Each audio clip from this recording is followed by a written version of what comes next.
réglementaire. Comme je le disais, hop, ça ne veut pas passer la slide. Voilà.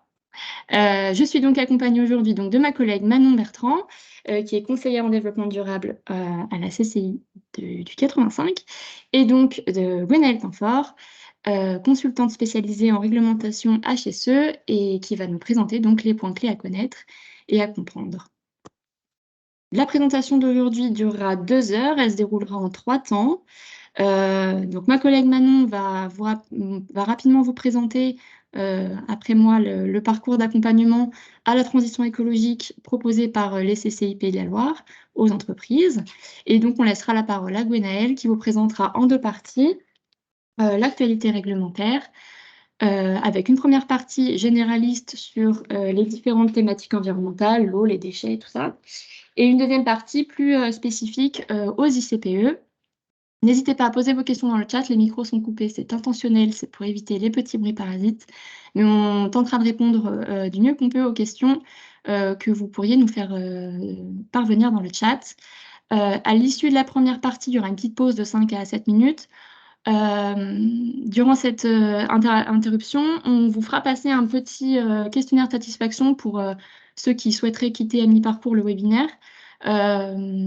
Les réponses à ce questionnaire, elles sont précieuses pour nous. Voilà, ça nous permet de faire évoluer et d'améliorer nos contenus. Et je laisse donc la parole à Manon pour vous présenter l'offre d'accompagnement des CCI Pays de la Loire. Bonjour à tous. Donc effectivement, comme le disait Camille, notre offre est régionalisée. Donc on a un parcours d'accompagnement commun à l'ensemble des départements des Pays de la Loire. On intervient sur toutes les thématiques du développement durable, donc aussi bien sur les déchets, les biodéchets, que le réemploi, l'écologie industrielle, l'éco-conception, la RSE, l'eau et l'énergie.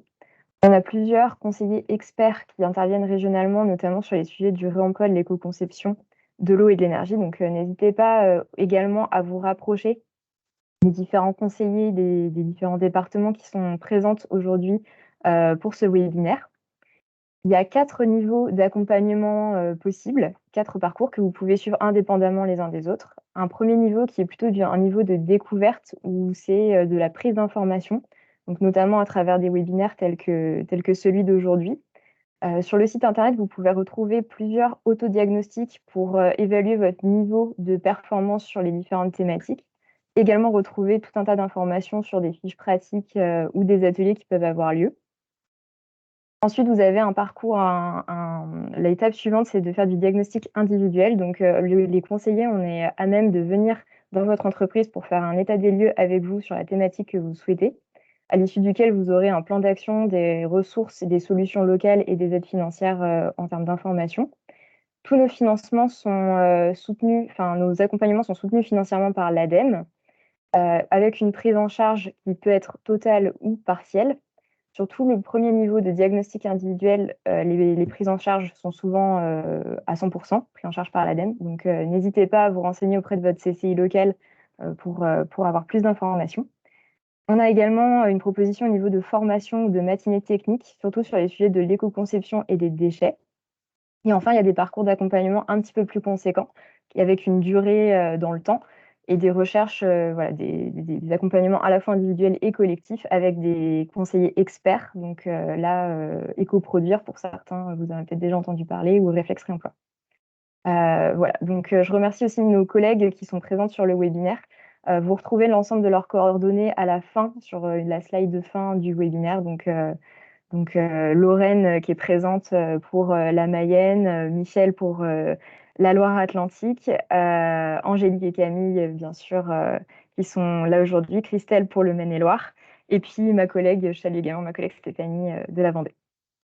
Voilà, je laisse la parole maintenant à notre intervenante et je vous souhaite à tous un bon webinaire. Oui, du coup, je vais arrêter le partage et comme ça, Gwenaëlle va pouvoir s'en charger.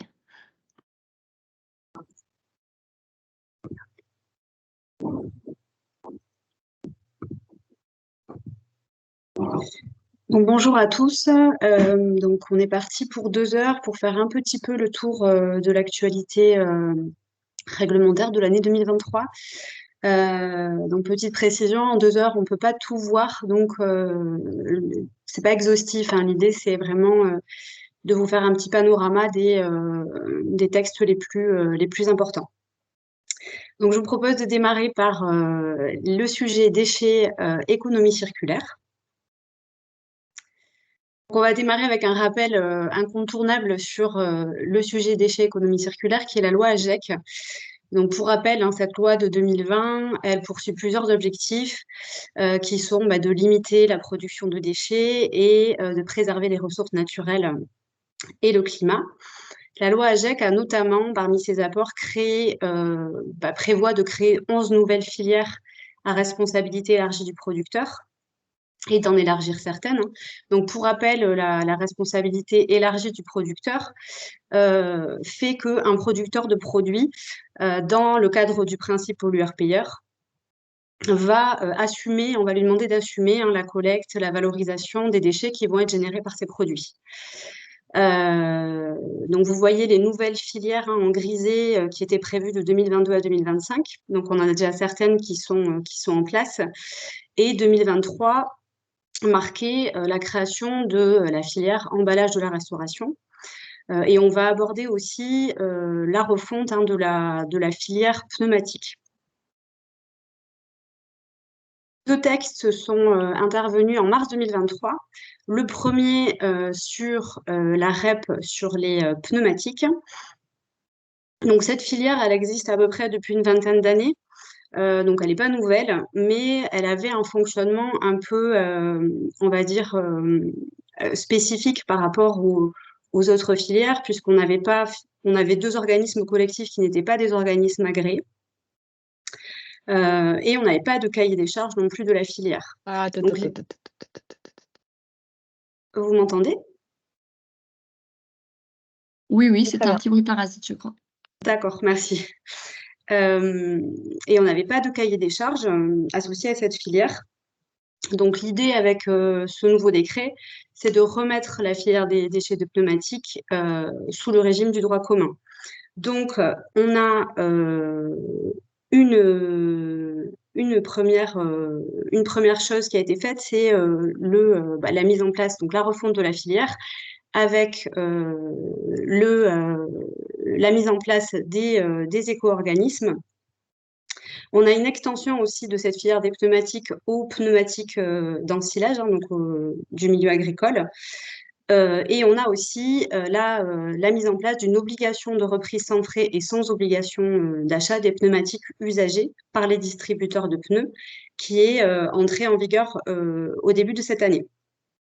Le cahier des charges des éco-organismes a été publié en juillet par un arrêté du 27 juin 2023. Et on a eu un agrément du premier organisme France Recyclage Pneumatique en décembre 2023. Donc, les nouveautés sur la filière sont effectives. La deuxième chose, donc notre deuxième décret du 7 mars 2023, c'est la création de la filière emballage de la restauration. Les entreprises qui commercialisent des produits consommés ou utilisés par les professionnels de la restauration vont devoir contribuer financièrement à la collecte, au réemploi et au recyclage des déchets issus de ces emballages.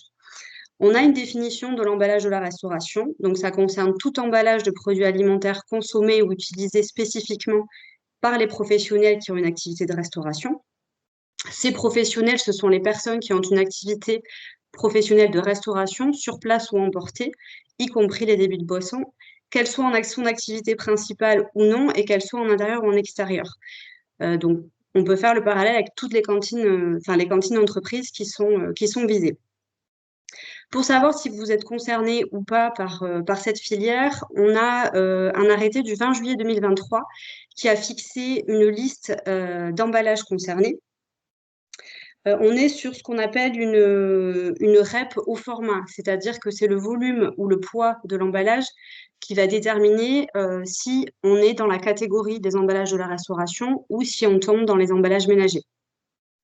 Par exemple, pour les huiles alimentaires, on va considérer que c'est un emballage de la restauration si on est sur des contenants de plus de 3 litres. Donc, que faire si vous êtes concerné? Donc, si vous produisez ce type d'emballage de la restauration ou de produits emballés, ben, vous allez devoir adhérer à un éco-organisme. Et si vous êtes un professionnel pardon, de la restauration visé, vous allez finalement bénéficier d'une reprise sans frais de vos emballages progressivement. Donc la filière, elle en est où? Elle est toujours en cours de structuration. On a eu un arrêté donc, pour le cahier des charges des éco-organismes et systèmes individuels qui a été publié, mais qui a reporté l'entrée en vigueur de la filière au début de cette année, donc au 1er janvier 2024. Et on attend toujours l'agrément de l'éco-organisme. Donc à suivre très certainement en cours d'année. Je profite d'être sur le sujet donc, des emballages de la restauration pour vous rappeler l'entrée en vigueur d'une obligation importante, qui est l'obligation de tri à la source et de valorisation des biodéchets, donc qui existe depuis 2012, mais qui ne concernait que certaines personnes à partir de certains seuils de quantité, qui ont diminué progressivement pour qu'il n'y ait plus aujourd'hui de seuil de quantité. Donc, toutes les cantines sont concernées depuis ce début d'année par cette obligation de tri à la source et de valorisation des biodéchets. Je vous ai remis sur la slide les textes fondateurs du Code de l'environnement et je vous ai mis aussi cet arrêté du 15 mars 2022 qui avait fixé la liste des emballages et déchets compostables, méthanisables et biodégradables qui peuvent faire l'objet d'une collecte conjointe avec les biodéchets. Donc, à voir, est-ce que vous avez réfléchi aux solutions à mettre en place pour gérer ces biodéchets? L'idée, c'était de vous faire et de vous rappeler l'entrée en vigueur de l'obligation. On va passer au sujet des déchets issus du bâtiment avec la modification du diagnostic de gestion des déchets issus de la démolition. Il a été modifié toujours par notre loi AGEC qui l'a fait évoluer vers un diagnostic sur la gestion des produits, équipements, matériaux et déchets, ce qu'on appelle maintenant le diagnostic PEMD, que le maître d'ouvrage doit faire en cas de démolition ou de rénovation significative. Dès que ça touche des surfaces cumulées de plancher de l'ensemble des bâtiments concernés sur une surface donc supérieure à 1000 m², et si ça concerne un bâtiment qui a accueilli une activité agricole, industrielle ou commerciale, ou qui a été le siège de l'utilisation de stockage, fabrication ou distribution de substances classées comme dangereuses. Ce diagnostic, il doit être réalisé avant le dépôt de la demande d'autorisation d'urbanisme, avant l'acceptation des devis ou la passation des marchés. En complément de ce diagnostic, le maître d'ouvrage doit établir un formulaire de récolement à l'issue de l'opération qui va vraiment revenir faire l'inventaire en fait des produits, équipements, matériaux réemployés et des déchets qui sont issus de l'opération. Et ce formulaire de récolement doit être transmis au Centre scientifique et technique du bâtiment, au CSTB, dans les 90 jours suivant l'achèvement des travaux. Donc, ce cadre posé, nos deux arrêtés sont venus apporter des précisions sur le diagnostic en lui-même.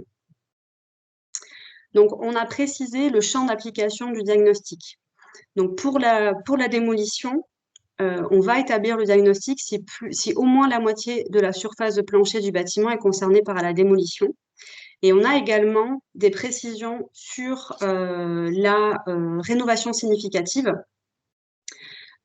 puisqu'on va considérer comme rénovation significative les opérations qui consistent à détruire ou à remplacer au moins deux des éléments de seconde œuvre que vous retrouvez dans la liste que je vous ai mis sur la slide, sur plus de la moitié, donc des surfaces cumulées de plancher, plus de la moitié de la surface cumulée des cloisons extérieures, des huisseries extérieures, plus de la moitié de la surface cumulée des cloisons intérieures, des installations sanitaires et de plomberie, des installations électriques, mais aussi des systèmes de chauffage.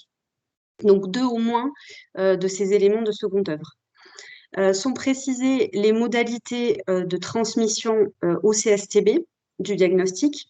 Donc, je vous ai mis les liens, soit par voie électronique qui renvoie à une adresse mail de la plateforme PEMD ou directement sur la plateforme PEMD. À noter également que les CERFA ont été publiés et pour le diagnostic et pour le récolement de fin de chantier. Donc, ces nouvelles dispositions et ce diagnostic PEMD est applicable aux démolitions et rénovations significatives de bâtiments dont la date de dépôt de la demande d'autorisation d'urbanisme, la date d'acceptation des devis ou de passation des marchés est postérieure au 1er juillet 2023. Donc, pour toutes les opérations après 2023, il faut se renseigner pour savoir si on rentre dans le champ d'application de ce diagnostic PEMD. Toujours sur le sujet des déchets du secteur du bâtiment, on a eu la mise en place de la filière en 2022 et on avait un avis qui venait préciser le champ d'application de la filière et apporter des éléments intéressants. Un avis qui était paru au JO du 10 décembre 2022. Cet avis du 17 juin 2023 vient remplacer et abroger le précédent avis de décembre 2022. On n'a pas de changement au niveau du descriptif des personnes concernées, mais par contre, on a une nouvelle liste de produits concernés par la filière. Je rappelle que la liste, elle n'est pas exhaustive, que ça sert essentiellement à retrouver si on est concerné ou pas par cette filière. Sujet sur les déchets qui est encore...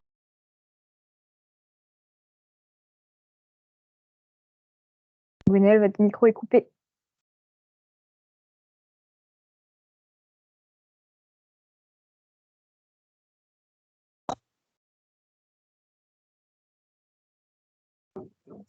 Ça devrait être bon.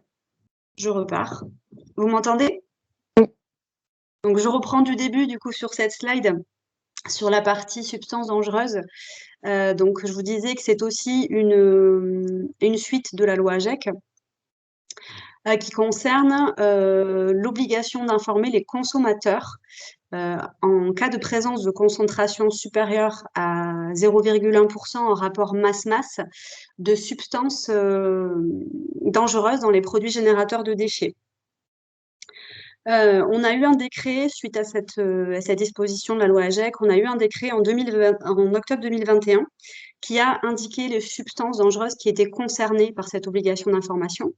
Donc, les substances extrêmement préoccupantes qui figurent dans la liste des substances candidates à l'autorisation au titre de REACH, mais aussi les substances qui ont un niveau de préoccupation comparable à ces substances, mais qui ne figurent pas dans la liste des substances candidates. L'objet des textes d'aujourd'hui, c'est d'identifier, c'est la première liste en fait, de substances qui présentent un niveau de préoccupation comparable. La date d'inclusion, je ne vous l'ai pas mise sur la slide, c'est la date, c'est le lendemain de la publication de l'arrêté au JO, donc c'est au 15 septembre 2023. Vous verrez pourquoi la date d'inclusion est importante à retenir dans les slides suivantes, je vais vous expliquer pourquoi. En parallèle, on a eu le même dispositif pour les produits à destination du grand public qui contiennent des substances qui présentent des propriétés de perturbation endocrinienne avérées, présumées ou suspectées. Donc, également, on doit mettre à disposition, dans un format ouvert, aisément réutilisable, exploitable, les informations qui permettent d'identifier la présence de telles substances. Ici sont plus particulièrement visées les denrées alimentaires et après tout ce qui est substances, mélanges et articles au sens du règlement REACH. Donc, le premier arrêté fixe la liste des substances concernées. Je ne vous les ai pas reproduites parce que là, sur celui-là, il y en a beaucoup. On est toujours aussi avec des substances en présence en concentration supérieure à 0,1% en rapport masse-masse. Et ça concerne les producteurs, importateurs ou distributeurs qui mettent sur le marché des produits sous leur propre marque. Donc, la mention est précisée aussi. Comment est-ce qu'on indique que cette substance est contenue dans les produits? Donc, on a des mentions à spécifier, soit sur la fiche produit qui sera mise en ligne sur le site du fabricant, soit via une application. Ce sont les deux modalités qu'on peut choisir pour diffuser cette information, que ce soit pour les perturbateurs endocriniens ou les substances qu'on a vues précédemment. Donc, si vous choisissez de mettre à disposition l'information via une application, on a une application qui a été validée par le ministère de l'écologie, qui est Scan4Chem, qui est une application de l'INERIS. Ce sera la seule qui sera de toute manière mise en place, hein, il n'y en aura pas d'autres. L'idée avec Scan4Chem, c'est que le consommateur puisse, en scannant le code barre du produit, retrouver s'il y a des substances concernées, dangereuses dans son produit. Et l'obligation, donc, l'information doit être mise à disposition au plus tard 6 mois après l'identification des substances. Donc, comme on a eu ces premières listes, je vous donnais tout à l'heure la date d'inclusion du 15 septembre 2023, c'est-à-dire que là, vous avez 6 mois si vous êtes concerné par les 2 substances, par exemple, qui étaient nommées sur l'article, je vais revenir ici, ces 2 substances. Vous avez 6 mois depuis le 15 septembre pour mettre à disposition cette information.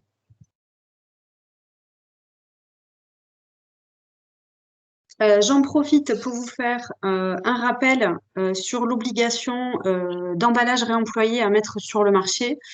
La loi AGEC avait fixé des objectifs d'emballage réemployé mis sur le marché avec des objectifs différents qui s'échelonnaient progressivement entre 2023 et 2027.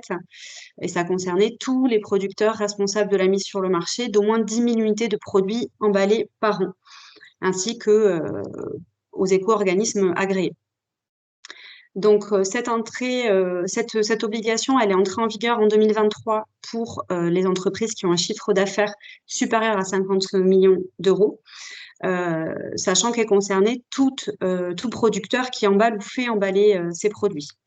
Ils ont du coup une obligation de déclarer annuellement certaines informations à l'ADEME, à savoir la quantité totale d'emballage mis sur le marché et la proportion d'emballage réemployé ou réutilisé. Donc, vous avez peut-être, si vous êtes concerné, reçu ce mail de l'ADEME qui vous rappelle l'obligation et qui vous informait que la plateforme pour les déclarations est ouverte depuis la semaine dernière, depuis le 15 février. Donc, si vous n'avez pas encore récolter les informations, je vous invite à le faire, sachant que si vous adhérez à un éco-organisme, vous transmettrez les infos à l'éco-organisme qui se chargera, lui, de faire la déclaration. Autre rappel, un rappel sur l'attestation déchets 7 flux, puisqu'il reste jusque quelques semaines pour recevoir l'attestation de vos prestataires pour les déchets de l'année 2023. Donc le 7 flux, pour rappel, c'est les déchets de papier, carton, métal, plastique, verre, bois, et on a intégré plus récemment les fractions minérales et le plâtre. Sachez aussi que cette attestation, je vous rappelle, elle va évoluer en 2026 avec l'intégration des textiles. On va passer aux déchets 8 flux. Autre sujet incontournable, on va dire, de l'année 2023, vous en avez sûrement entendu parler, c'est la loi Industrie verte. Donc cette loi, elle poursuit l'objectif d'une réindustrialisation décarbonée de la France à travers plusieurs axes. Le premier, c'est accélérer les implantations industrielles et réhabiliter les friches, verdir la commande publique et financer l'industrie verte. Donc, on a tout un panel de mesures qui sont liées à cette loi Industrie verte. Aujourd'hui, on n'abordera que certaines dans cette première partie et dans la partie plus spécifique sur les ICPE. Et on va commencer par la partie sur la sortie du statut de déchet. L'idée ici, c'est d'assouplir la sortie du statut de déchet pour encourager l'économie circulaire. Donc, on a inséré un nouvel article dans le Code de l'environnement qui valide en fait législativement la sortie implicite du statut de déchet. Précédemment, cette sortie implicite, elle était abordée par un avis du 13 janvier 2016 qui apportait justement des précisions sur sa sortie implicite. Aujourd'hui, c'est gravé dans le Code de l'environnement, qui prévoit donc qu'une substance ou un objet élaboré dans une installation de production qui utilise pour tout ou partie des déchets comme matière première n'a pas le statut de déchet si cette substance ou cet objet est similaire à la substance ou à l'objet qui aurait été produit sans avoir recours à des déchets, sous réserve que l'exploitant respecte les conditions de la sortie du statut de déchet qui sont définies par l'article. Donc, on a deux choses à respecter pour sa sortie implicite. C'est que le produit, la substance ou l'objet qui est produit soit similaire à celui qui aurait été produit sans avoir recours à des déchets, et au respect strict donc, des conditions que je vais vous citer. La substance ou l'objet est utilisé à des fins spécifiques. Il existe une demande pour une telle substance ou objet où elle répond à un marché. La substance ou l'objet remplit les exigences techniques aux fins spécifiques et respecte la législation et les normes applicables au produit, et son utilisation n'aura pas d'effets globaux nocifs pour l'environnement ou la santé humaine. Donc, les éléments de justification nécessaires devront être transmis par l'exploitant à la DREAL s'il utilise des déchets en lieu et place des matières premières. Et notamment, il devra transmettre les essais qu'il a réalisés lorsqu'il utilise des déchets comme susceptibles d'être dangereux. À la différence de l'avis du 13 janvier 2016, on n'a pas de définition de ce qu'on entend par installation de production. Dans l'avis du 13 janvier 2016, on avait corrélé en fait avec les rubriques ICPE et l'avis précisait que les installations de production étaient celles qui pouvaient se référer à une rubrique ICPE qui contenait les mots fabrication de, transformation de, production de. Donc ça reste un peu flou aujourd'hui sur ce sujet, mais suffisamment large pour tenter en fait d'utiliser des déchets en lieu et place des matières premières. Sur le sujet économie et circulaire, là on va passer à des textes qui sont des textes d'application de la loi climat et résilience. Donc la loi climat et résilience, elle avait prévu pour les fabricants et importateurs de certains équipements, donc des outils de bricolage, de jardinage motorisé, des articles de sport et de loisirs, des bicyclettes à assistance électrique, engins de déplacement personnel motorisé, d'assurer la disponibilité des pièces détachées pendant toute la durée de commercialisation des produits, enfin d'un modèle de produit, et pendant au moins 5 ans après la commercialisation de la dernière unité du modèle. Le décret fixe la liste des produits concernés par catégorie et la liste des pièces détachées associées. Donc, je vous ai remis sur la slide pour chaque catégorie les articles correspondants. Donc, par exemple, pour les outils de bricolage et jardinage, on va avoir une définition des catégories d'outils concernés. On retrouve des tronçonneuses, tondeuses, nettoyeurs haute pression. Et pour chaque catégorie, on va retrouver une liste de pièces qui doit être mise à disposition dès la mise sur le marché de la première unité du modèle, et une liste de pièces qui vont être mises à disposition 2 ans, au plus tard 2 ans après la première mise sur le marché. Toujours sur le sujet des outils de bricolage, jardinage, enfin des mêmes articles, articles de sport et loisirs, engins de déplacement motorisés, on a, toujours issu de la loi climat et résilience, l'obligation pour les professionnels de l'entretien et de la réparation de proposer des pièces de rechange qui sont issues de l'économie circulaire, donc des pièces d'occasion, à la place des pièces neuves. On avait eu la même chose depuis 2022, on a la même chose pour certains équipements électriques et électroniques. Mais ça, c'était une obligation qui était issue de la loi AGEC, qui était les équipements électroménagers, donc lave-linge, etc., des petits équipements informatiques, des écrans, des moniteurs. Donc là, c'est le même principe, mais pour ces articles-là. Donc, on a un premier décret qui fixe pour chaque catégorie d'équipement les pièces qui peuvent faire l'objet de cette offre, hein, d'utiliser des pièces d'occasion. À noter que ce n'est pas applicable si les pièces d'occasion ne sont pas disponibles dans un délai compatible avec la date ou le délai de la fourniture, d'entretien ou de réparation. Un second décret définit la manière dont on va informer le consommateur de la possibilité de choisir des pièces d'occasion.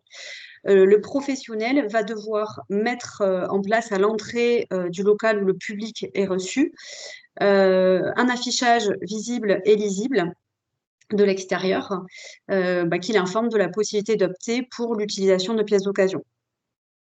Et cet affichage va préciser les équipements qui sont concernés et l'exemption aussi qu'on a vue en cas d'indisponibilité des pièces dans les temps. Autre aspect de cette obligation, c'est qu'il faut tracer le choix du consommateur sur un support durable et que le professionnel va devoir garder une copie du document pendant au moins 2 ans, et ça peut être au format électronique. Donc, nous avons fini sur la partie déchets. On va passer au sujet de l'eau, qui est un sujet assez prégnant ces derniers mois. On va démarrer par la réutilisation des eaux usées traitées, qui est une suite de textes qu'on avait vus, pour ceux qui étaient au webinaire de l'année dernière, qu'on avait vu l'année dernière. Donc, on a eu en 2020, je rappelle, les assises de l'eau où le gouvernement s'est fixé comme objectif de réutiliser, de tripler même les volumes d'eau non conventionnels utilisés d'ici à 2025. La loi AGEC a d'ailleurs été dans ce sens. Et on a eu un décret en 2022 qui a dessiné les contours en fait de la procédure d'autorisation pour réutiliser des eaux usées traitées. Ce décret de 2022, avec le recul, on a eu beaucoup de retours sur les lourdeurs administratives. Donc, ce décret de 2023 vient refondre cette procédure d'autorisation et l'assouplir. Donc, le cadre reste le même sur la provenance des eaux, donc uniquement les IOTA de la rubrique 2.1.1.0, donc station de traitement des eaux usées, certaines ICPE. Je vous ai mis les rubriques exclues. On retrouve les mêmes exclusions, donc on ne peut pas utiliser ces eaux dans les établissements recevant du public, enfin dans certains établissements recevant du public et pour certains usages. Le décret précise le contenu du dossier de demande. Dans les assouplissements, à noter, c'est la suppression de la durée d'autorisation, puisqu'avant, elle était limitée à 5 ans, puisqu'on n'était plus sur un dispositif expérimental. Aujourd'hui, on libère la durée, l'autorisation n'a pas de durée de vie. Sur le suivi aussi, gros assouplissement, puisque le bénéficiaire de l'autorisation n'a plus l'obligation de transmettre au préfet un bilan annuel, mais seulement un bilan tous les 5 ans, qui va présenter de façon qualitative et quantitative les impacts sanitaires et environnementaux et qui va faire une évaluation économique du projet. À noter aussi un allègement de la procédure d'instruction et on a une suppression des conditions liées à la qualité des boues. Donc, le décret de 2022 est abrogé. Ces dispositions sont directement intégrées dans le Code de l'environnement. Par contre, si vous bénéficiez déjà d'une autorisation sous l'ancien dispositif, ces dispositions ne sont pas rétroactives, donc vous allez devoir attendre que l'autorisation aille au bout, en fait, avant de pouvoir bénéficier des nouvelles dispositions. L'autre apport de ce texte, qui n'était pas envisagé par le précédent, c'est l'utilisation des eaux usées de pluie pour les usages non domestiques. On retrouve les mêmes exclusions que pour les eaux usées traitées, à la différence qu'on n'a pas d'autorisation nécessaire pour les réutiliser. Autre sujet sur l'eau, je voulais vous faire un petit zoom sur les redevances eau. Donc ces dispositions sont issues de la loi de finances pour 2024. et elle réforme donc les redevances perçues par les agences de l'eau. L'objectif ici, c'est de rééquilibrer la charge fiscale entre les usagers. Donc, on a plusieurs modifications. Je vous en ai montré certaines. Donc, on a une suppression de la redevance pour pollution d'origine domestique qui est remplacée par une redevance sur la consommation d'eau potable qui est due par tous les abonnés du service public de l'eau potable. Le tarif de cette redevance, il est désormais fixé, bon, il est toujours fixé par les agences de l'eau dans la limite de 1 euro le mètre cube. Sachant que la redevance pour pollution d'origine domestique avait un plafond à 0,5, enfin à 50 centimes le mètre cube. Donc, on va avoir très certainement des augmentations à prévoir sur celle-ci. Et à noter aussi que le tarif de la redevance, il est désormais indexé sur l'inflation. Autre modification à signaler, c'est la disparition de la redevance pour modernisation des réseaux de collecte qui va être scindée en 2 nouvelles redevances.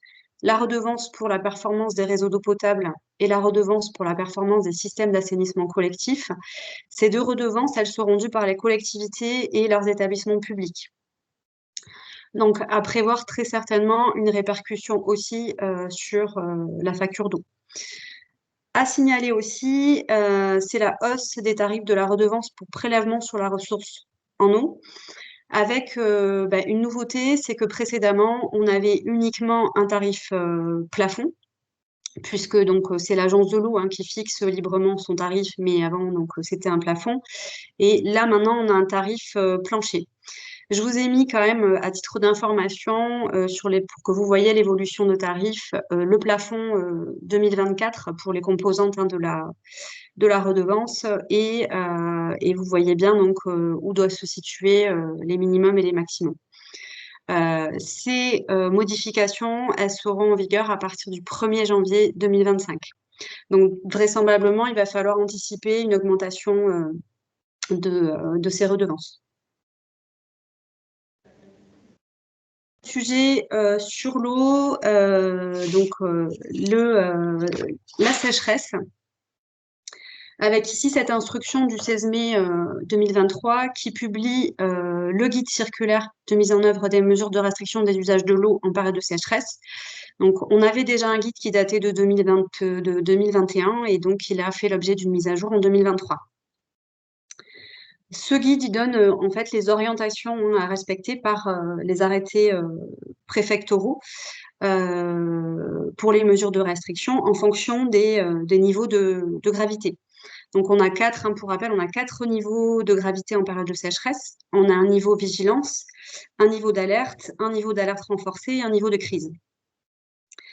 Donc, à noter que sur les mesures qui peuvent être prononcées par arrêté préfectoral, l'instruction insiste vraiment pour qu'il y ait un déclenchement réactif des mesures de restriction dans un délai maximum de 5 jours à partir de l'atteinte du niveau de gravité. Bon, ces mesures doivent être suffisantes et proportionnelles. Elles sont temporaires et sur une zone donnée et bien évidemment, elles s'arrêtent quand le fait générateur disparaît, c'est-à-dire quand le niveau d'alerte, le niveau de gravité n'est plus atteint. Le guide est intéressant parce qu'il donne un tableau des mesures minimales de restriction par usage en fonction du niveau de gravité. Et donc, il rappelle à chaque fois si ces mesures sont à mettre en œuvre par les particuliers, les entreprises, les collectivités ou le secteur agricole. Je vous ai mis dans la slide suivante l'exemple des ICPE avec le détail des mesures de restriction pour les installations classées. Mais vous retrouvez, je vous invite à le regarder, ce tableau de mesures des restrictions, vous retrouvez d'autres types d'usages tels que l'arrosage des espaces verts, etc., qui vont concerner des entreprises qui ne sont pas ICPE. Donc, pour les ICPE, on a en niveau vigilance, on doit anticiper les règles de bon usage d'économie d'eau. Et pour les 3 niveaux suivants, alerte renforcée ou crise, on va reporter les opérations exceptionnelles les plus consommatrices d'eau ou qui génèrent des eaux polluées. Donc, il donne l'exemple des opérations de nettoyage grandes eaux, mais il rappelle aussi qu'on va devoir se référer, si on a des dispositions spécifiques dans son arrêté préfectoral, on va devoir s'y référer. Autre point sur les ICPE, on vise finalement dans chaque territoire soumis à risque de sécheresse, on va mettre en place des mesures complémentaires pour les ICPE les plus consommatrices d'eau, en fonction de l'atteinte des niveaux de gravité. Donc ces arrêtés préfectoraux complémentaires, ils vont devoir prévoir des mesures proportionnées en fonction de ces niveaux de gravité. Je vous ai mis des exemples qui sont donnés par le guide de mesures qui pourraient être prescrites. Donc le recyclage de certaines eaux de nettoyage, la modification de certains modes opératoires, la limitation de l'impact des rejets aqueux, l'écrêtement des débits de rejet ou des rétentions temporaires d'effluents. Dans tous les cas, il est recommandé aux exploitants d'ICPE de limiter au maximum leur consommation d'eau. Si vous avez réalisé des économies d'eau, il va falloir le justifier. Donc, la recommandation ici, c'est vraiment de conserver tous ces justificatifs et de relevés de consommation et d'économie d'eau.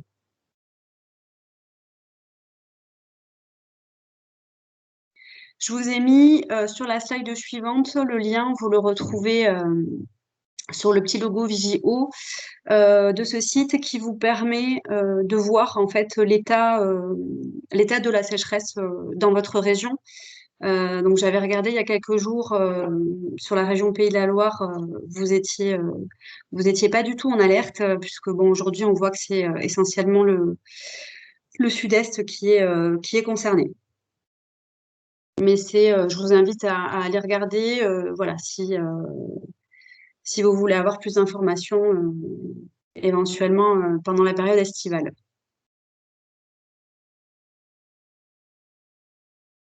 On va aborder le sujet de la RSE, sur lequel je passerai assez rapidement, puisque vous avez eu, je pense, c'était début février, un webinaire dédié dans vos CCI.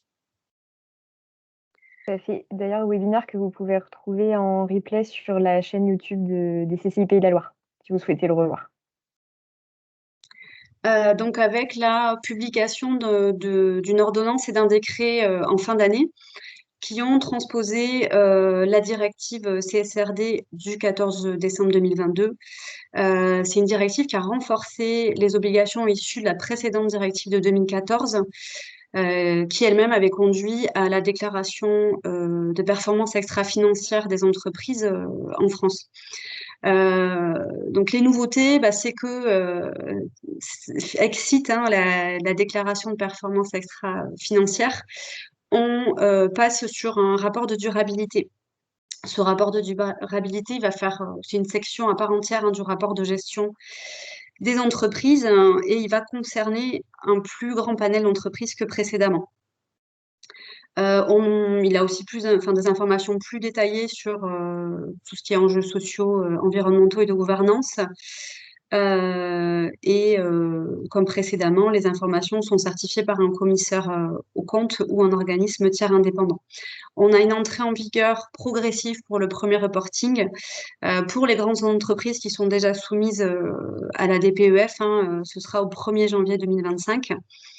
Et à noter que les PME pourront éventuellement reporter de 2 ans le premier reporting. En complément sur ce sujet, je voulais vous signaler quand même ce règlement du 31 juillet 2023. En fait, les obligations de reporting en durabilité sont standardisées. On va s'appuyer sur des normes, sur ces normes européennes d'information en matière de durabilité qu'on appelle les normes ESRS. Ce règlement, il vient publier les 12 normes qu'on appelle tout secteur. Sachez qu'il y a aussi des normes spécifiques pour les PME cotées, des normes spécifiques pour les sociétés non européennes et des normes sectorielles à venir. Donc, je vous ai remis les 12 normes. Je vous ai mis aussi en lien sur la slide le guide de l'autorité des normes comptables qui qui explique comment déployer ces ESRS. Aujourd'hui, le guide porte sur le déploiement des 4 standards. Donc, c'est l'ESRS 1, principes généraux, ESRS 2, information générale à fournir, ESRS 1, changement climatique, et la S1, personnel de l'entreprise. Si vous le souhaitez aussi, l'autorité des normes comptables propose le replay d'un petit webinaire qu'ils ont tenu aussi, il me semble que c'était en début d'année, spécifiquement sur leur guide et sur ces normes.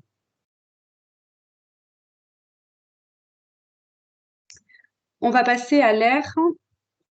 On revient sur notre loi industrie verte pour aborder la partie bilan d'émissions de gaz à effet de serre. L'objectif de la loi industrie verte ici, c'est d'inciter les entreprises à réaliser le bilan d'émissions de gaz à effet de serre. Donc pour ça, on a l'augmentation des sanctions en cas de défaut de réalisation ou de transmission du bilan, puisqu'elle est quintuplée, on passe de 10 000 euros à 50 000 euros.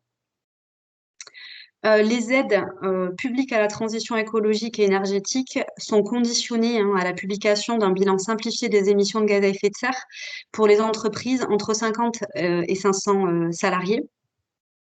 On avait déjà cette obligation pour les entreprises qui ont bénéficié des aides France Relance avec un bilan simplifié. Celui-ci va être différent puisqu'il va concerner les émissions directes et indirectes, alors que pour France Relance, on ne parlait que des émissions directes. Du coup, on attend un décret à paraître qui devait rentrer en vigueur au 1er janvier 2024, mais il n'est toujours pas paru. Donc, à suivre aussi ce sujet cette année. Et on va également conditionner les aides pour les plus de 500 salariés qui sont soumises à bilan obligatoire. Je signale aussi en parallèle que on a eu des modifications au niveau des marchés publics, puisque on donne la possibilité maintenant d'exclure les entreprises qui n'ont pas répondu à leur obligation de bilan GES. En matière d'énergie, je vous ai sélectionné quelques informations qui concernent les bâtiments tertiaires.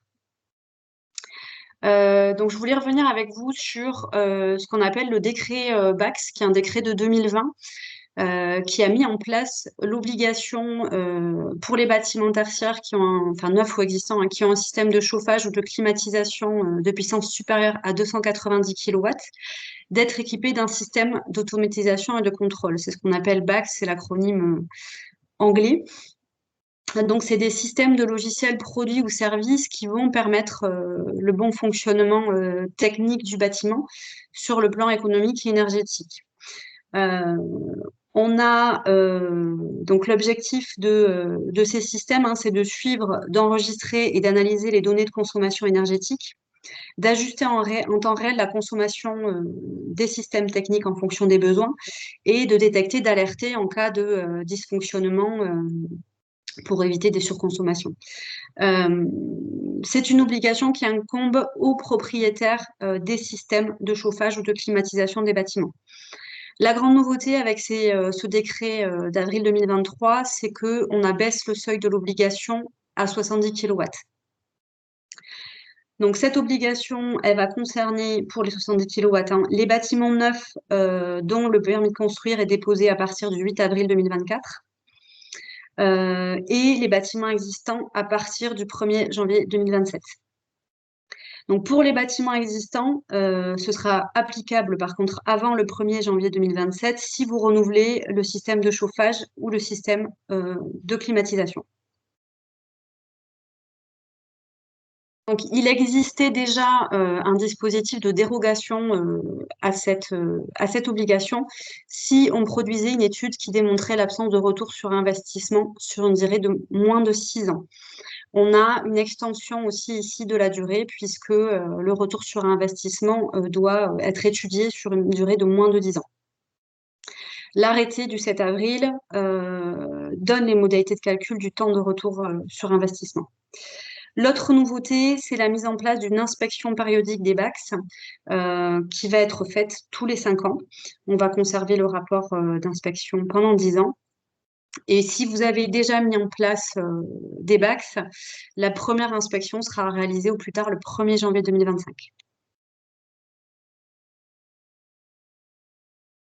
Je vous ai mis le lien vers le guide d'application du décret BACS, qui est quand même assez complexe, donc un guide est bienvenu. Vous retrouvez dedans aussi des choses sur le temps de retour sur investissement, les aides financières dont vous pouvez bénéficier pour l'installation ou l'amélioration des BACS, etc. et des infos sur le champ d'application, donc je vous invite à aller le regarder. Toujours sur les bâtiments tertiaires, on a eu avec ces textes de juin 2023 l'obligation d'équiper de systèmes de régulation automatique de la température aux bâtiments tertiaires. Donc, c'est une extension aux bâtiments tertiaires. La régulation de la température doit se faire par pièce ou par zone de chauffage ou de refroidissement à un pas de temps horaire. On a des dérogations pour les générateurs de chaleur de systèmes de chauffage qui serait un appareil indépendant du chauffage pour lequel l'alimentation en combustible n'est pas automatisée. On peut aussi atténuer cette obligation si on produit une étude qui établit que l'installation d'un système de régulation de la température n'est pas réalisable avec un temps de retour sur investissement inférieur à 10 ans. Donc, par contre, si votre système de régulation local est raccordé à un BACS, il est réputé conforme aux dispositions des textes. Autre apport de ces deux textes, c'est l'obligation de calorifugage des réseaux de distribution de chaleur, donc qui servent au chauffage ou à l'eau chaude sanitaire, et des réseaux de distribution de froid pour le refroidissement des locaux. Lorsque le propriétaire du réseau de distribution établit ou fait établir une étude qui établit une impossibilité technique de respecter les caractéristiques d'isolation qui sont fixées par l'arrêté, on peut être sur un coefficient de transmission thermique plus faible. Cette obligation, elle est applicable à tous les bâtiments tertiaires dès que les réseaux traversent une zone non chauffée ou non refroidie. Il y a eu beaucoup de questionnements par rapport à cette obligation sur le coût en fait de mise en place, puisque ça concerne et les bâtiments tertiaires, mais aussi l'habitation collective. Initialement, le gouvernement avait prévu de mettre en place ces dispositions à 2025 et finalement, ça a été reculé au 1er janvier 2027. Mais on peut effectivement se poser la question du coût d'isolation.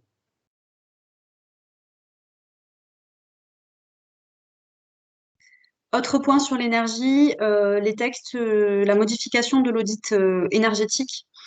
Donc, je vous rappelle que l'audit énergétique des grandes entreprises concerne donc celles qui ont un effectif de plus de 250 salariés ou un chiffre d'affaires supérieur à 50 millions d'euros et un total de bilan supérieur à 43 millions d'euros. Et cet audit énergétique doit être réalisé tous les 4 ans. Il s'agit ici d'actualiser la méthodologie de l'audit par rapport à la mise à jour des normes sur la base duquel il est réalisé, qui ont été mises à jour en août 2022.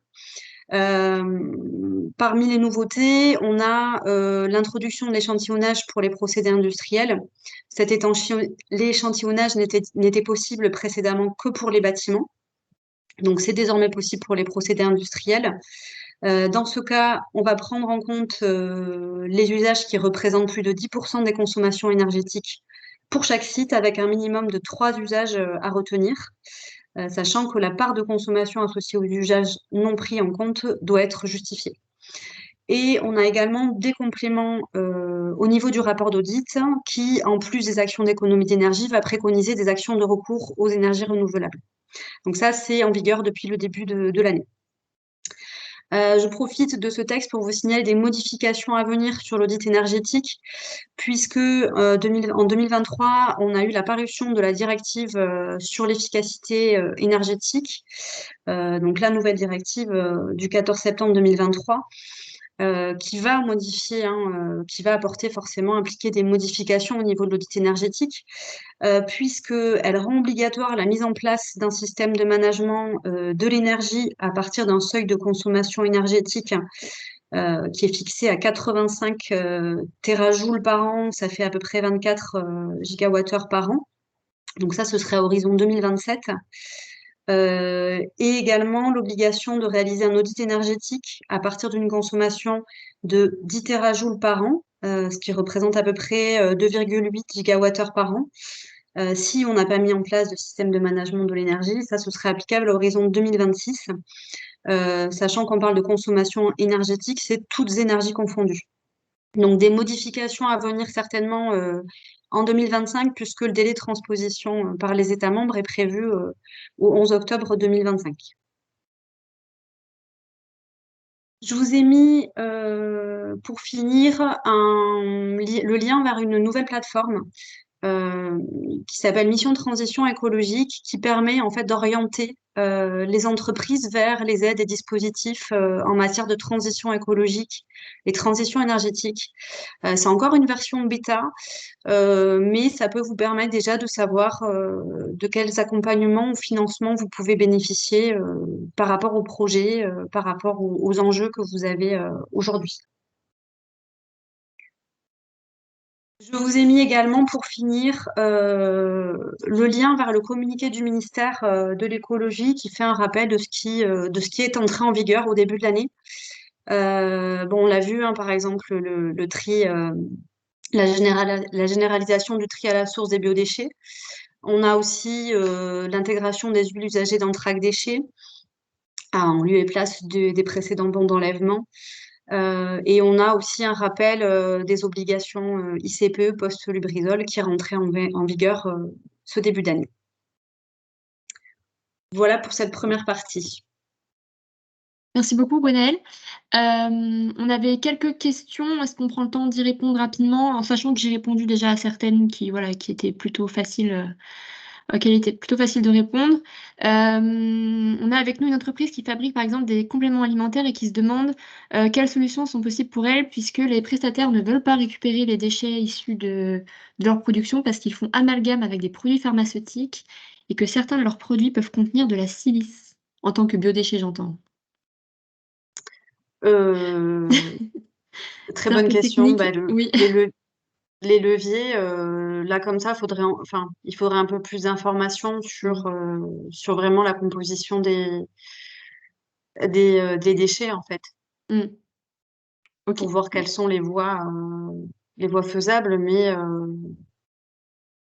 ouais, il me faudrait un peu plus de Oui, oui, détails. oui. Ok. Une personne nous demande si on peut expliciter la sortie implicite du statut des déchets en donnant un exemple, par exemple. Bah, en donnant un exemple, j'ai pas d'exemple précis sous la main, mais c'est non, j'ai pas d'exemple à vous donner là, comme ça. Mais ça, je peux regarder éventuellement pour apporter des précisions après. Je vous les ferai passer pour que vous puissiez rebasculer. Oui, oui, ok. Et enfin, une question sur les ICPE et la consommation d'eau. Est-ce que toutes les ICPE sont concernées ou seulement celles qui consomment un certain volume d'eau quand quand il y a des alertes de sécheresse, etc. Bah, dans un premier temps, quand il y a des alertes sécheresse, c'est les plus consommatrices d'eau qui vont être visées, de toute manière. Sachant qu'en plus, on va le voir en deuxième partie, pour les ICPE, on a un texte spécifique qui concerne la sécheresse et à partir d'un certain volume de prélèvement. Non, il faut se dire que voilà, on va vraiment cibler les plus consommatrices d'eau. Très bien, merci beaucoup. Merci à tous ceux qui ont assisté à cette première partie de webinaire. Je vous mets dans le chat le lien vers le questionnaire de satisfaction pour ceux qui voudraient nous quitter à ce niveau-là. Pour ceux qui veulent assister à la partie dédiée aux ICPE, on se retrouve dans 5-6 minutes. À tout de suite.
Ouais. Et tu parles. On va pouvoir reprendre du coup. Gwenaëlle, ça vous va? Oui, très bien. Allez, c'est parti. Donc, on va passer au Zoom. Excusez-moi, juste, il y avait quelques petites questions dans le chat des personnes qui voulaient poser des questions sur la première partie. Oui, Peut-être répondre à ça. Alors, on avait une personne. Hop là. Lionel Poirot. Vous pouvez intervenir directement si vous le souhaitez. Poser votre question en direct. Vous m'entendez? oui. Allô? Oui, bonjour, merci de prendre ma question. C'est vrai que c'était un peu long à l'écriture.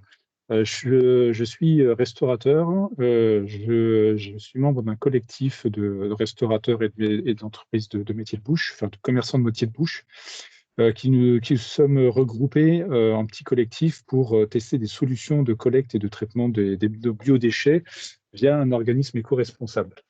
Donc, nous avons 6 semaines d'expérimentation sur le domaine et on a recherché les autres solutions possibles et notamment les solutions individuelles de collecte de porte à porte. Il s'avère que nos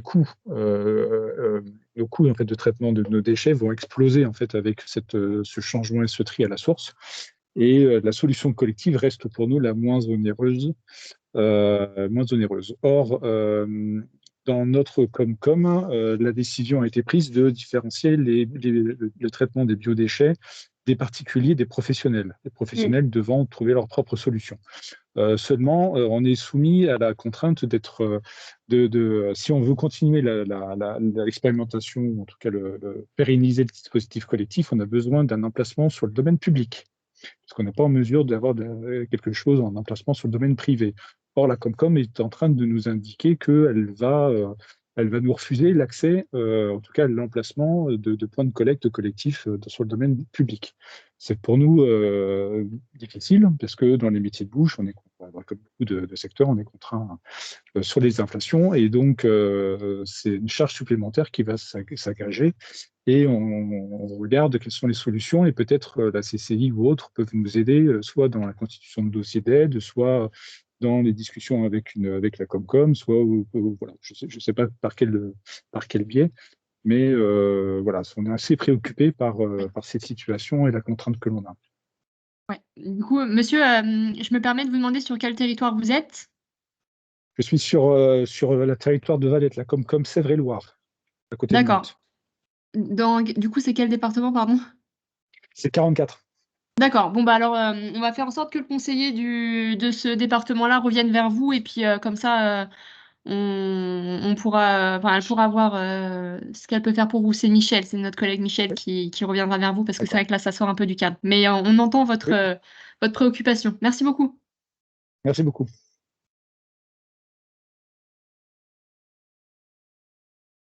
du coup, Gwen, c'est tout bon. Ok. Allons-y. Ben, donc, on va passer au zoom sur les ICPE. On va démarrer par plusieurs modifications de la nomenclature des installations classées. Je vous ai fait un petit panel donc, de ce qui s'est passé l'année dernière. Avec ce premier décret du 2 mars 2023, on a une modification donc, de la rubrique 2415 qui concerne les produits de préservation du bois et matériaux dérivés, avec un remplacement du régime de l'autorisation par un régime d'enregistrement, puisque les installations les plus importantes sont visées par la rubrique IED 3700. On a la parution dans la foulée de l'arrêté de prescription générale associé. Sur le régime de la déclaration et contrôle périodique, a signalé la suppression de la mention la quantité de solvant consommé étant supérieure à 25 tonnes par an, puisqu'elle est, voilà, cette partie-là est maintenant visée par une rubrique spécifique sur les solvants organiques qui est la 1978. J'en profite pour vous rappeler sur toutes les modifications de nomenclature. Vous pouvez bénéficier de ce qu'on appelle l'antériorité ou le bénéfice des droits acquis pour continuer à exploiter l'activité ou l'installation sans refaire des démarches administratives. Vous avez 1 an à compter de la publication du décret qui modifie la nomenclature pour faire cette demande à la préfecture et copie de réel. Autre point de modification de la nomenclature, le décret du 2 mars, donc qui a modifié 3 rubriques et qui en a créé une nouvelle qu'on va voir en suivant.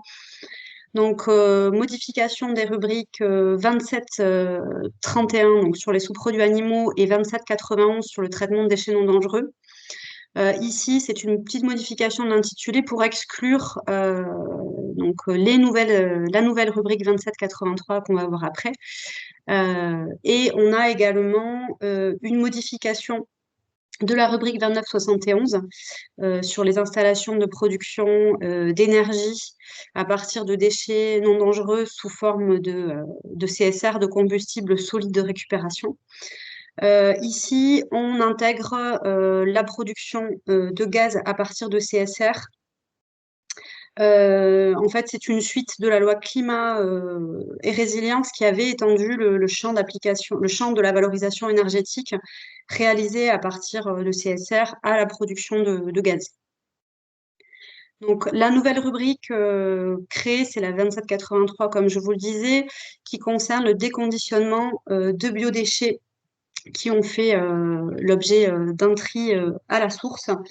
Donc avec un régime d'enregistrement et de déclaration avec contrôle périodique. On a aussi les prescriptions générales qui ont été publiées. Ici, ça vise à prendre en compte l'apport de la loi AGEC qui a posé donc, cette obligation de tri à la source de biodéchets et qui a prévu le cas des biodéchets qui sont conditionnés dans des emballages non compostables, non métallisables ou non biodégradables.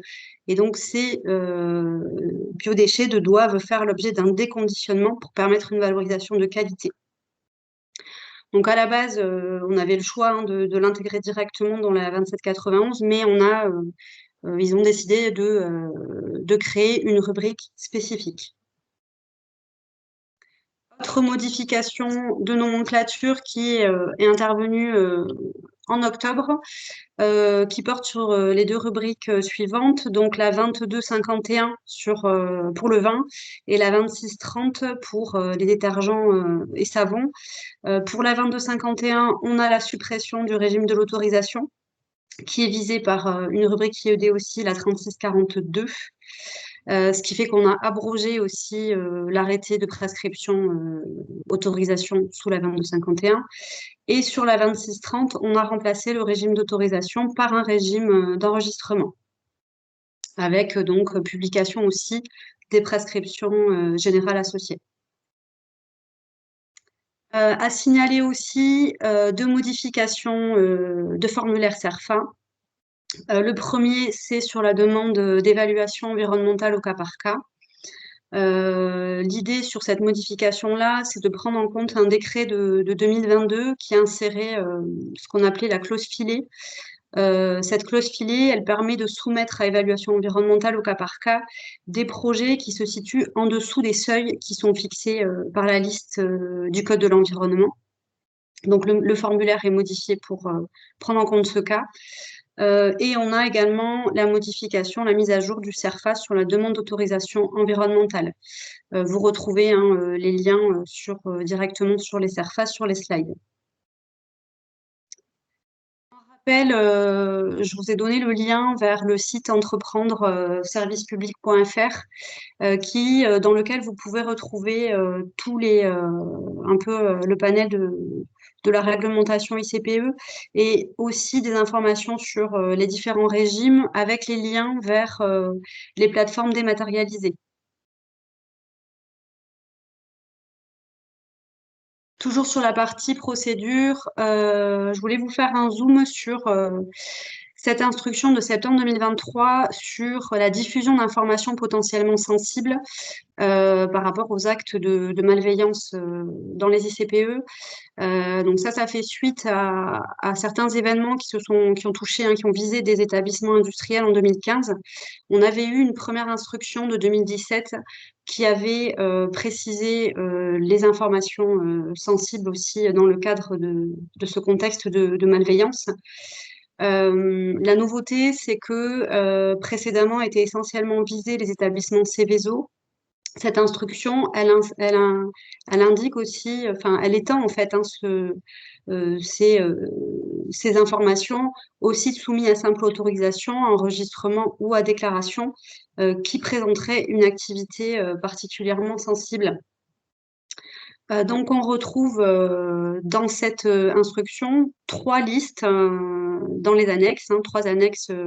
L'annexe 1 qui fixe les informations qui peuvent être diffusées sans problème. L'annexe 2A qui liste les informations qui sont communicables sur demande écrite. L'annexe 2B qui liste des informations non communicables.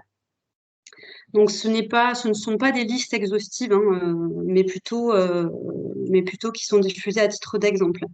L'instruction, elle préconise la manière d'architecturer les documents qui sont transmis à l'administration pour distinguer les informations qui sont communicables des informations sensibles. Elle dit bien qu'il appartient à l'industriel, à l'exploitant, d'identifier ces informations sensibles et d'organiser les documents de manière à ce que l'administration identifie aussi, elle, clairement, les informations communicables.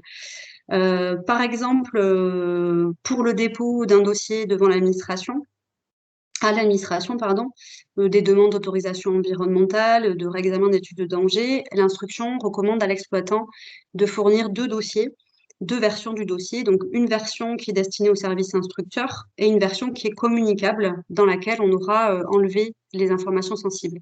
Vous retrouvez tous ces éléments architecturaux à l'annexe 3 de l'instruction. Je vous ai mis des exemples de classement des informations. Par exemple, dans les informations communicables, on va retrouver le régime ICPE de l'installation, les quantités maximales de substances dangereuses autorisées par rapport au rubrique 4000, les mesures de maîtrise des risques, la description décrite de manière générale. Et dans les non communicables, on va retrouver certains types d'informations. Par exemple, on ne diffusera pas les barrières et mesures de maîtrise des risques précises, ni les scénarios d'accidents majeurs précis, etc., etc.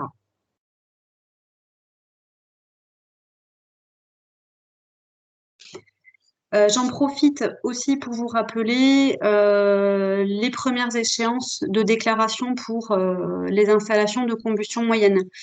Pour rappel, les installations de combustion moyenne, ce sont celles qui ont une puissance comprise entre 1 MW et 50 MW et qui relèvent des rubriques 2910 ou 3110. Donc, ces installations, elles ont l'obligation de déclarer certaines informations à l'administration concernant les caractéristiques techniques de l'installation. Par exemple, le type et la proportion de combustible utilisé, le secteur d'activité de l'installation, le type d'installation.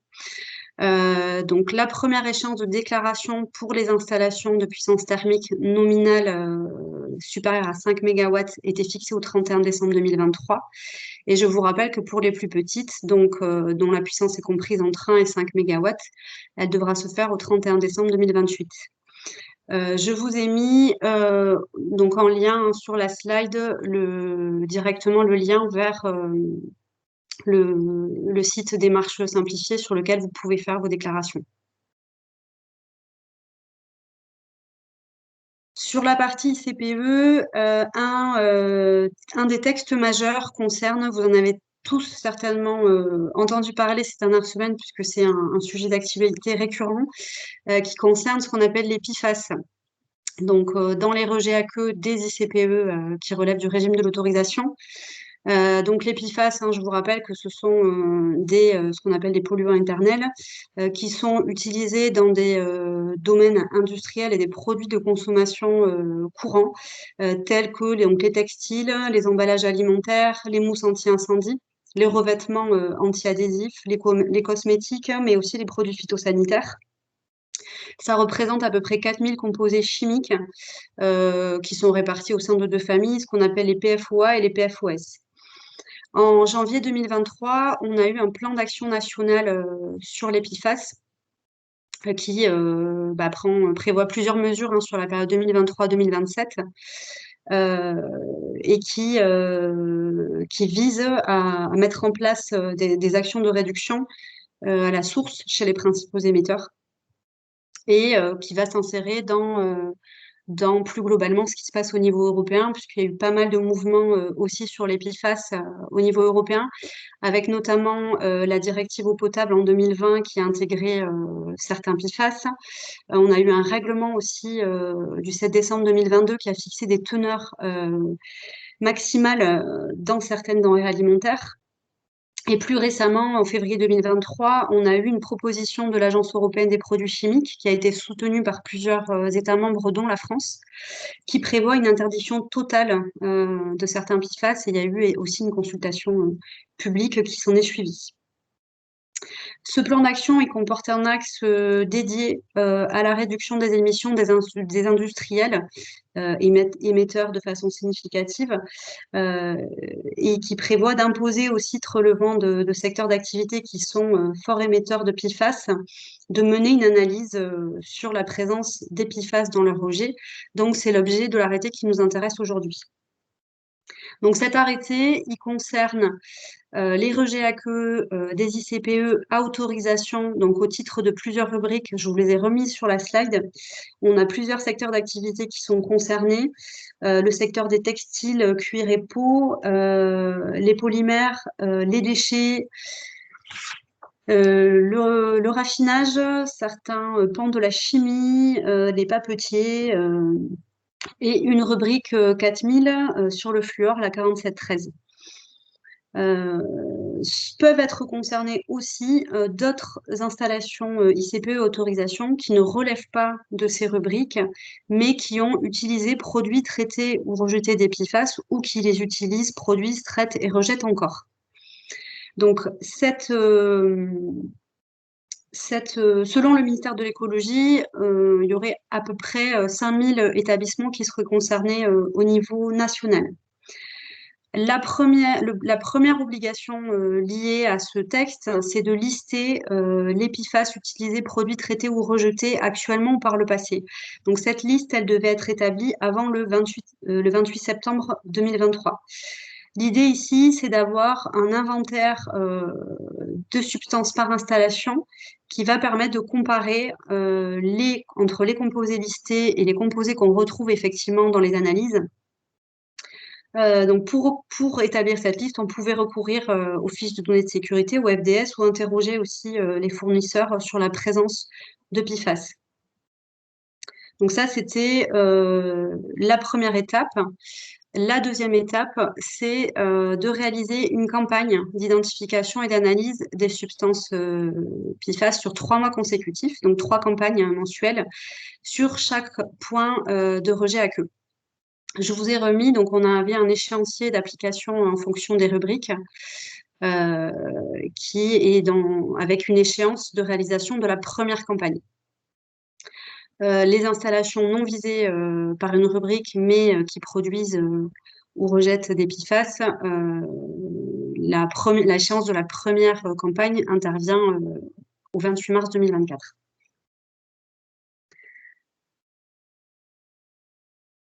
Donc, on va prendre en compte dans l'analyse les rejets significatifs de PFAS, donc par exemple dans les effluents industriels, les eaux pluviales susceptibles d'être polluées. Les prélèvements doivent être réalisés par un organisme accrédité et les analyses par des laboratoires agréés. Je sais qu'il y a eu des problématiques et des questions au démarrage des campagnes sur la disponibilité des laboratoires pour réaliser les analyses. C'est pour ça que le ministère avait choisi de mettre des échéances en différé pour permettre d'absorber en fait la demande. Les résultats sont à transmettre via l'outil JDAF au plus tard le dernier jour du mois suivant chaque campagne. Je vous ai mis le guide de lecture de l'arrêté, donc la note d'application du 18 juillet 2023, qui détaille, apporte beaucoup de détails sur les modalités de réalisation des campagnes, mais aussi sur l'établissement des listes. Et d'ailleurs, qui note qui vient d'être mise à jour là tout juste au 20 février, il y a une nouvelle version qui a pris en compte les premiers retours d'expérience et les premiers questionnements. Donc ça, je pourrais vous le mettre à jour si vous voulez sur la slide pour que vous ayez accès à la dernière version. Ça, c'est juste, il faut avoir conscience que c'est juste un premier pas. Aujourd'hui, on s'intéresse au rejet à queue, mais plus tard, on va peut-être s'intéresser aussi à ce qui se passe dans les sols. On va mettre en place aussi des modalités de surveillance pérennes. On est un peu sur le même dispositif que les actions RSDE au démarrage. L'idée, c'est de faire un état des lieux de la situation pour après prendre des mesures plus concrètes.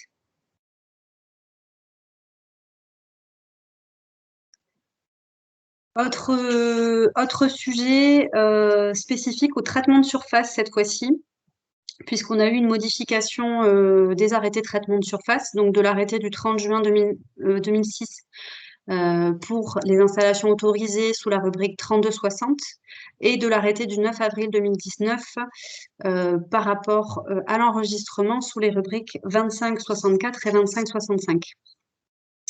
L'idée ici, c'est de renforcer les prescriptions en matière d'incendie suite à une augmentation de l'accidentologie dans le secteur.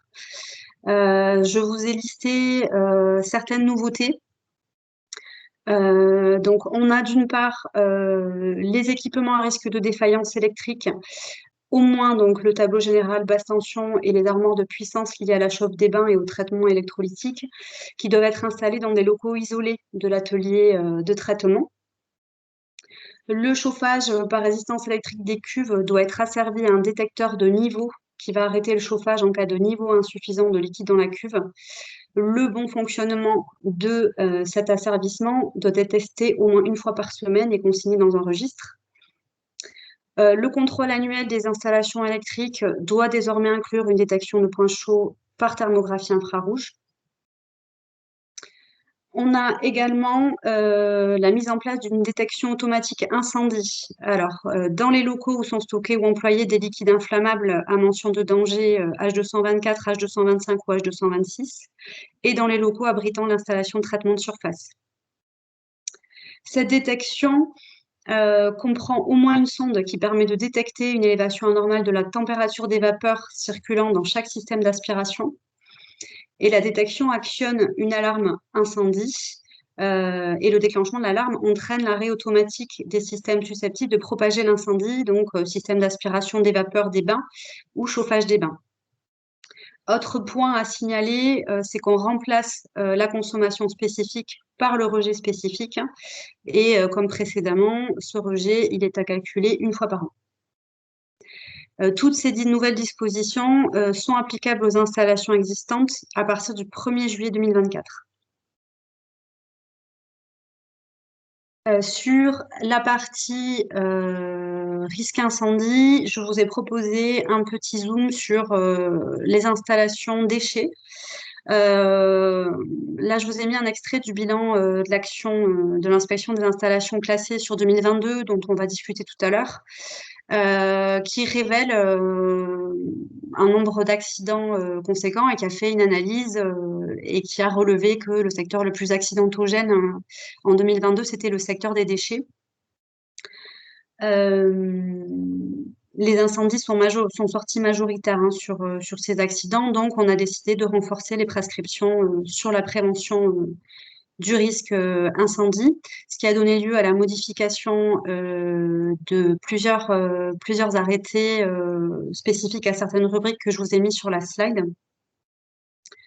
En complément, on a une modification à signaler de l'arrêté du 4 octobre 2010 sur les risques accidentels dans les installations soumises à autorisation, avec une extension du champ des dispositions relatives à la prévention des risques liés au vieillissement des équipements, aux déchets qui ont des propriétés équivalentes aux substances ou mélanges dangereux. Si vous êtes intéressé par ce sujet, sachez que le prochain mardi de la DGPR qui est proposé par le ministère de l'écologie, je crois qu'il se tient la semaine prochaine, va être dédié à ce sujet. Si vous ne pouvez pas vous inscrire ou y assister, le support du webinar et la vidéo aussi, puisqu'ils enregistrent, seront mis en ligne. On va revenir sur un des sujets d'actualité récurrents ces derniers temps, la sécheresse, j'en parlais tout à l'heure. Donc, on a l'arrêté dédié à certaines ICPE sur la sécheresse. Donc, qui concerne les installations classées à autorisation et à enregistrement qui ont un prélèvement supérieur à 10 000 m3 par an. En parenthèse, on a certaines exclusions. Si jamais vous êtes concerné, n'hésitez pas à regarder les exclusions. Certains secteurs d'activité sont exclus de certaines obligations. On a par exemple le secteur des médicaments, l'agroalimentaire en flux poussé de matières périssables, tout ce qui est production d'énergie renouvelable, production d'électricité, les eaux destinées à la consommation humaine et le traitement des déchets.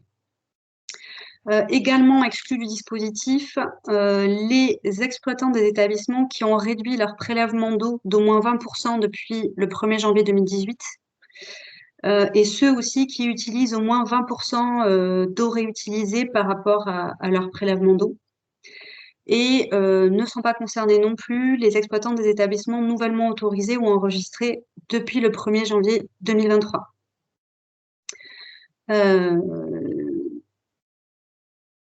Quand on est concerné, en fonction des niveaux de gravité que je vous expliquais tout à l'heure, donc vigilance, alerte renforcée ou crise, on va avoir des mesures de restriction applicables. En cas de vigilance, vous allez devoir établir une procédure pour sensibiliser le personnel aux règles de bon usage et d'économie d'eau et l'afficher. Et sur les 3 niveaux d'alerte les plus importants, on va vous demander une réduction du prélèvement d'eau de 5% par rapport à un volume de référence. Alerte renforcée, réduction de 10%, crise, réduction de 25%. En alerte renforcée et en crise, vous allez devoir également faire un rapportage chaque semaine des volumes prélevés et consommés via une application dédiée. Je vous ai mis le lien sur la slide. Donc, les objectifs de réduction, ils se font par rapport donc à un volume de référence qui ne sert finalement que à calculer, pour les objectifs de réduction. C'est un prélèvement d'eau moyen journalier. Je vous ai remis, ici aussi, on a une note d'application qui est un guide de lecture de l'arrêté. Je vous ai remis les modalités un peu de calcul de ce volume de référence. Par contre, autre obligation, c'est que pour tout le monde, même ceux qui sont exemptés, par exemple, si vous avez réduit votre prélèvement d'eau d'au moins 20% depuis le 1er janvier 2018, vous allez devoir aussi tenir à disposition de l'inspection des installations classées plusieurs justificatifs. Les listes de milieux de prélèvement, les volumes prélevés, le calcul de volume de référence, la procédure de sensibilisation du personnel et, si vous êtes exempté, les justifs d'économie d'eau ou d'utilisation d'eau réutilisée. Donc ça, c'est pour tout le monde.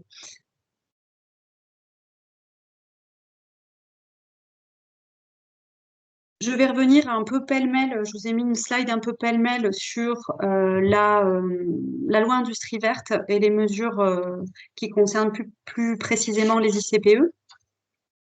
Donc la première actualité, c'est l'accélération de la procédure d'autorisation environnementale avec la tenue de la consultation du public en même temps que l'instruction administrative.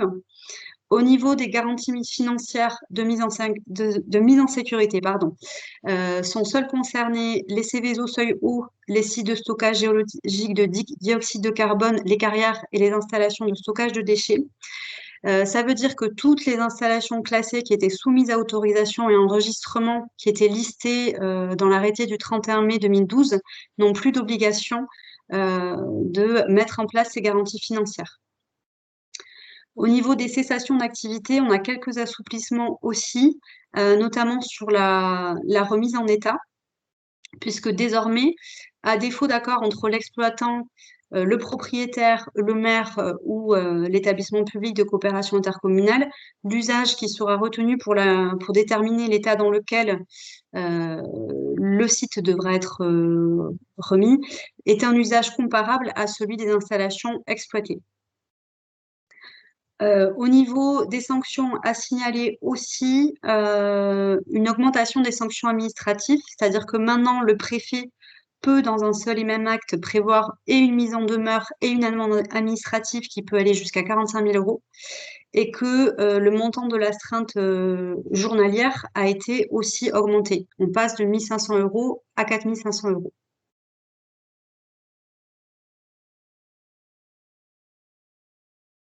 Cette année, comme chaque année, on a eu une circulaire qui a mis en place, qui a défini les actions nationales de l'inspection des installations classées. Je ne vous ai pas mis le lien vers la circulaire parce que cette année, elle n'a pas été publiée.